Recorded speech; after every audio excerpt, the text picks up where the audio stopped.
Together as a class, we will find when, who, what, and where in the beginning of a personal narrative. To remind you, we are practicing writing personal narratives or stories about our life this week. Let's get started. Here's our writing chat.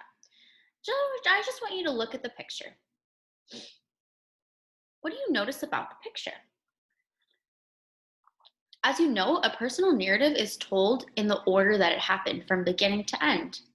Today we're going to learn more about that. I want you to listen to the beginnings of this story.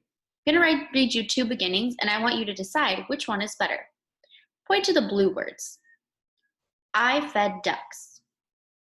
Think about in your brain, is that a good way to start a story? Point to the red words. Yesterday, I went to the park and fed 2 hungry ducks. Which beginning of a story do you think is more interesting? I think the one that is written in red is more interesting because it tells me more about the story. It tells me that yesterday the little girl went to a park and that's where she was feeding the ducks. The other one just tells me she fed ducks and I don't know where. So, yesterday has a who, when, where, and what.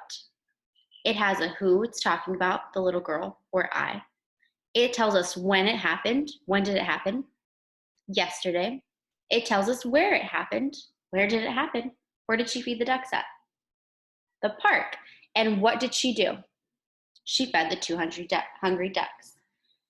So, this one is a better example of a beginning of a personal narrative because it has a who, when, where, and what.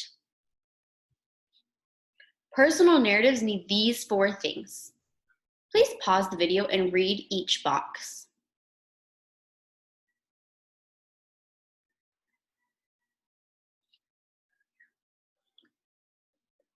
It's important to have a when the story happened, so it might have happened, what time it happened, what day it happened.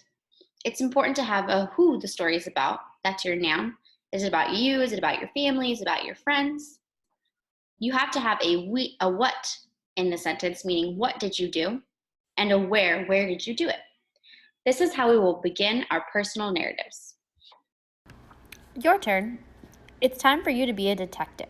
Do you remember the story Bath Time from yesterday? Well, here is the first sentence in the story.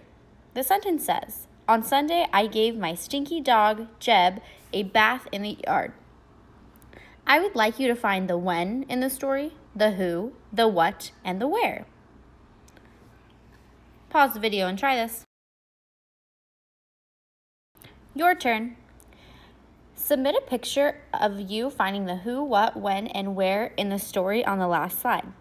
List each answer. Don't forget to send a picture to Class Dojo under Tuesday Writing Activity.